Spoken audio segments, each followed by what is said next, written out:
Alrighty, hello everyone, and welcome to my channel.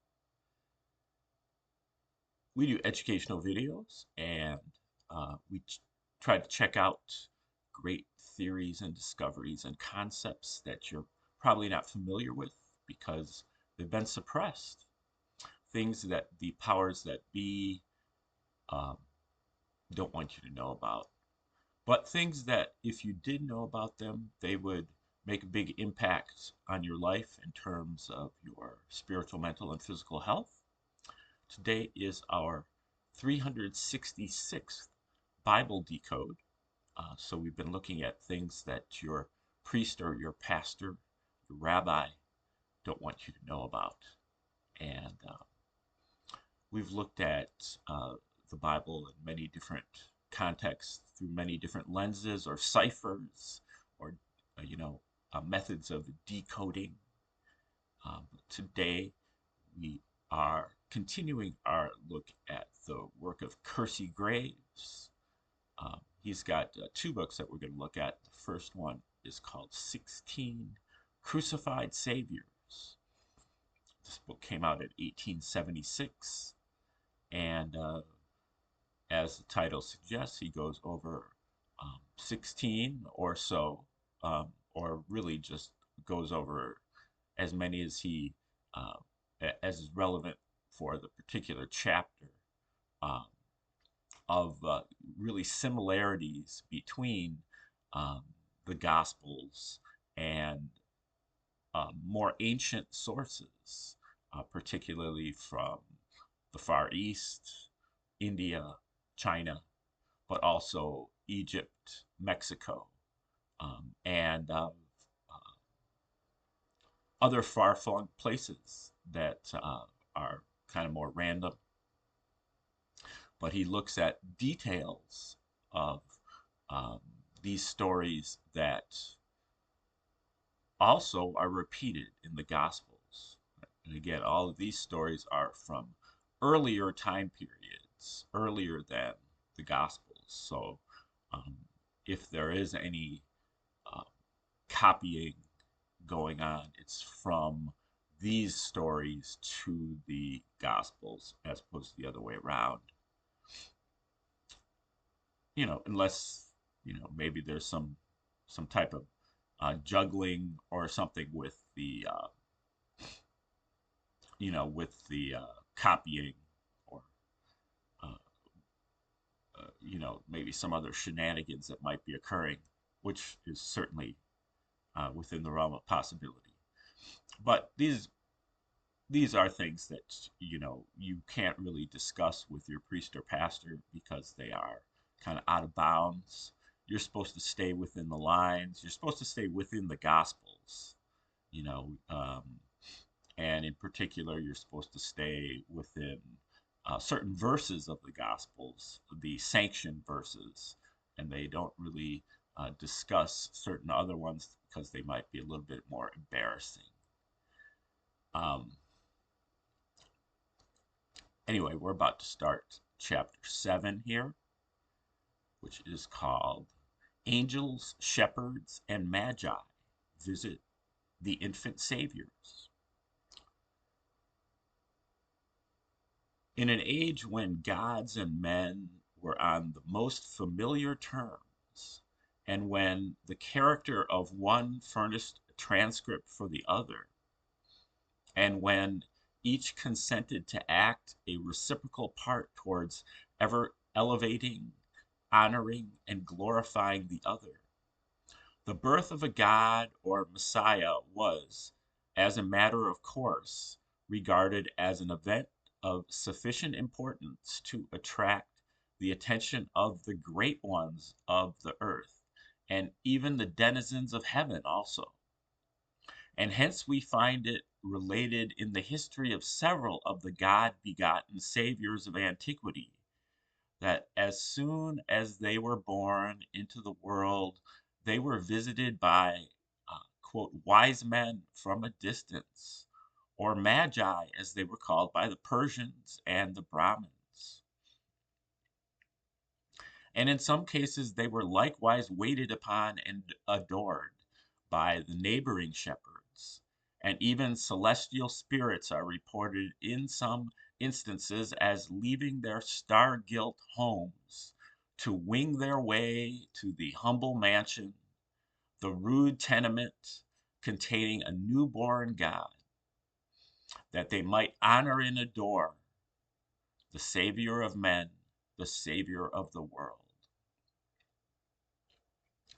The sacred biographies of both Confucius and Christ furnish examples of the angel host forsaking their golden pavilions in the skies to pay their devoirs to a deity begotten bantling sent down by the Father of mercies to save a guilt-laden world. And in both cases, the Magi are reported as assembling to present their offerings to the infant God. In the case of Confucius, born 598 BC, it is declared, "Five wise men from a distance came," this is a quote, "five wise men from a distance came to the house. Celestial music was heard in the skies, and angels attended the scene." Now, let us observe how strikingly similar to this ancient legend in each of the several characteristics is the Christian story in Matthew 2:1, which speaks of, quote, wise men from the east journeying to Jerusalem to visit the infant Christ soon after his birth. Amongst the mules and in a stable, oxen in a stable, though he omits to state the number of itinerant adorers who presented themselves on the occasion. The Persian story is more specific, as it gives the number of magi who visited the young Savior of that country as five. Uh, he says Persian. I think in this case he means Chinese, uh, of Confucius. So um, I might have missed something there, but we'll move on. Luke 2:13 speaks of, quote, a multitude of the heavenly host praising God in gratulation of the birth of the Judean Savior. Now, when we bear in mind that one method of praising God with the Orientals was by music, we will at once observe that this is only another mode of proclaiming, as in the case of Confucius, that celestial music was heard in the skies, which is a quote from the Confucius script. And the phrase angels attended the scene of Confucius's birth. So likewise, in Luke 2:15, he relates that the angels, after rejoicing with the shepherds on the occasion of the birth of Christ, went away into heaven. How complete the parallel, and but for the digression and monopoly of space, we might trace it much further and show that Confucius, like Christ, had 12 chosen disciples, that he was descended from a royal house of princes, as Christ from the royal house of David, that he, in like manner, retired for a long period from the noise and bustle of society into religious contemplative seclusion, that he inculcated the same golden rule of doing to others as we desire them to act toward us, and other moral maxims equal in importance to anything that can be found in the Christian scriptures, etc. Just as an aside, because it was in some of the reading material that I was doing for today, and it's something that has always bothered me about the golden rule. The golden rule is not golden because it is not always applicable. do unto others as you would have them do unto you. Just it's an okay guideline, but it is not a rule. It doesn't always work. Um, Easy example is if you are a sadomasochist, then I really don't want you doing unto others as you do unto me. Um, you know, or as you would, want to have done unto you. Um, Now, if you just reverse it to be don't unto others as you would not have them do unto you, or, don't do unto others what you would not want to have done unto you, then it works out a lot better. So, to a certain extent, the golden rule is a poison pill. It's a trap that's been put in there, um, so that people like sadomasochists and probably gay rapists, that they would want to take advantage of. Okay, back to Kersey Graves, but to the line of history. Other saviors at birth, we are told, were visited by both angels and shepherds, also wise men, at least great men. Krishna, the eighth avatar of India, approximately 1200 BC, was visited by angels, shepherds, and prophets. Immediately after his birth, he was visited by a chorus of angels and surrounded by shepherds, all of whom were impressed with the conviction of his future greatness. We are informed further that gold, frankincense, and myrrh, quote, gold, frankincense, and myrrh, were presented to him as offerings. The well known modern traveler, Mr. Ditson, who visited India but a few years since, uses the emphatic declaration, in fact, uh, quote, in fact, as soon as Krishna was born, he was saluted by a chorus of angels. In the evangelical narrative of the Christian Savior, an angel is reported to have saluted his mother thus, quote, Hail, thou art highly favored. The Lord is with thee. Blessed art thou among women. And that is from Luke 1:28. And in the next chapter, the angel is reported as joining with the heavenly host in praising God. A similar report is found in the Hindu Bible, the Ramayana, Bible with small capitals, appertaining to the mother of the eighth Savior, of whom it is declared, Brahma and Shiva,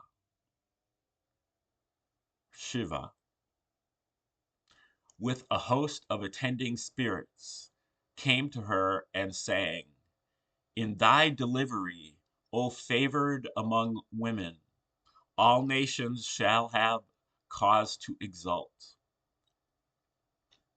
And when the celestial infant, Krishna, appeared, a chorus of heavenly spirits saluted him with hymns.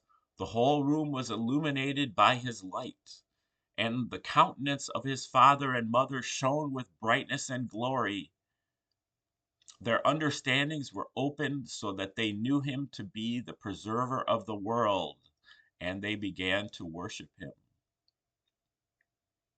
The last text quoted here brings to mind Luke 24:45, which declares, Then Christ opened their parents' understandings, uh, uh, his parents' understandings. The ninth avatar of India, Sakaya, furnishes to some extent a similar parallel. According to the account of an exploration made in India and published in the New York Correspondent of 1828, there is on a silver plate in a cave in India an inscription stating that about the time of the advent of Buddha Sakaya, I'm not familiar with um, that name there, but 600 BC,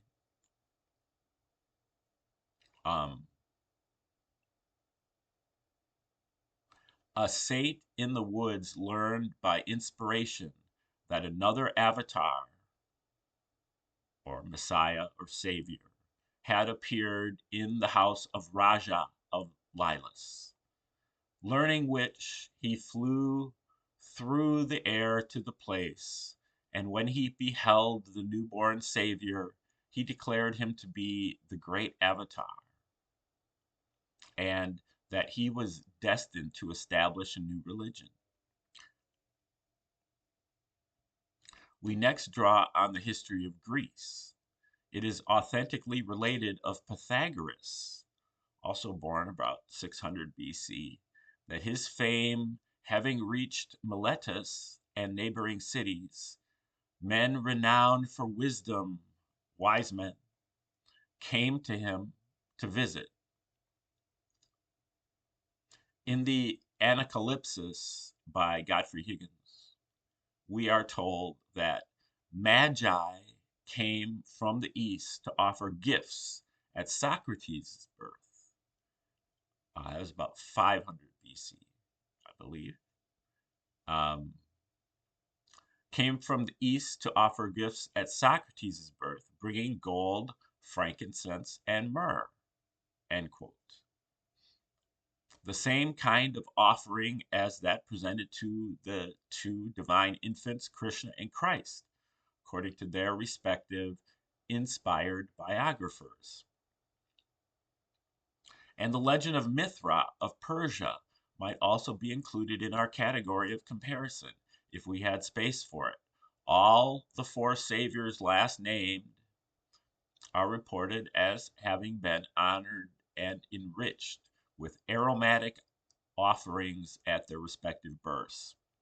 And we have the statement from Mr. Higgins that the same assortment of spices, along with gold, constituted the materials offered as gifts to the sun in Persia more than 3,000 years ago, and likewise in Arabia near the same era.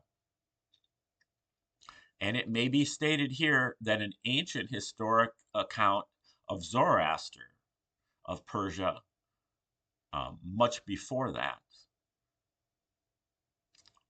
speaks of his having also been visited by Magi at the period of his earthly advent. And it is perhaps well to note in this place that Magi is the term used in the apocryphal Gospels, that is, the Gospels that haven't been accepted as part of the official biblical canon. They didn't make the cut to be put into the New Testament.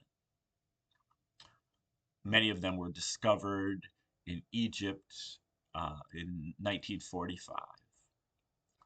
But well to note in this place that Magi is the term used in the apocryphal Gospels to designate the wise men who visited Christ at birth, and that Magi, magic, and magician are but variations of the same word, at least derivations from the same root, all suggesting a wisdom correlated to the gods. Osiris, an incarnate deity of Egypt, we may cite as another case of an infantile god receiving signal honors and eclat at birth, as he was visited while yet in the cradle by a host of admiring adorers. Quote, people flocked from all parts of the world to behold the heaven born infant. end quote. Such a worldwide fame must have had the effect to attract, with the numerous crowd who thronged to see and worship him, no small number of wise men. At this stage of our historical exposition, we will suggest it as rather a singular circumstance that the Divine Father, in his infinite wisdom, should have chosen to reveal the intelligence of the birth of his Son Jesus Christ to a set of nomadic heathen idolaters hundreds of miles distant before he made it known to his own chosen people, who had ever regarded themselves as the recipients of his special favors. And perhaps it is still more singular that these pagan pedestrians should have been denominated wise men, while men of God's own election, according to the Christian Bible, were often stigmatized and denounced as fools, a generation of vipers, etc. But it so happens that human reason finds many incongruities in divine revelations. Okay, that's the end of chapter 7. Um, let's see what we got here for chapter 8. It's a little bit too long to go through right here, but we'll check out chapter 8 tomorrow. Um, chapter 8 is called "The 25th of December, the Birthday of the Gods." Lo and behold, the 25th of December is not just the birth of Jesus.